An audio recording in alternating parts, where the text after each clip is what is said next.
Drugs కేసులో ఇప్పటికే పలువురు సినీ సెలబ్రిటీలు ఎక్సైజ్ ఎన్ఫోర్స్మెంట్ సిట్ ఎదుట విచారణకు హాజరయ్యారు.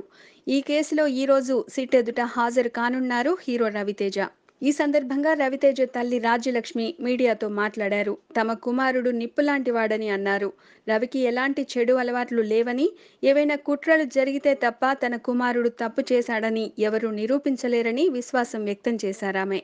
ఈ రోజు విచారణ సమయానికి సిట్ కార్యాలయానికి తన కుమారుడు వస్తాడని, విచారణలో ఎదురయ్యే ప్రశ్నలన్నింటికీ సమాధానం చెబుతాడని, సిట్ అధికారులు కోరితే పరీక్షల కోసం రక్తం నమూనాగా ఇచ్చేందుకు కూడా సిద్ధమని, ఏవైనా అలవాట్లు ఉంటే తాము భయపడాలి కానీ ఏ అలవాట్లు లేని తన కుమారుడు పట్ల తమకు భయం ఎందుకని విశ్వాసం వ్యక్తం చేశారు రవితేజ తల్లి.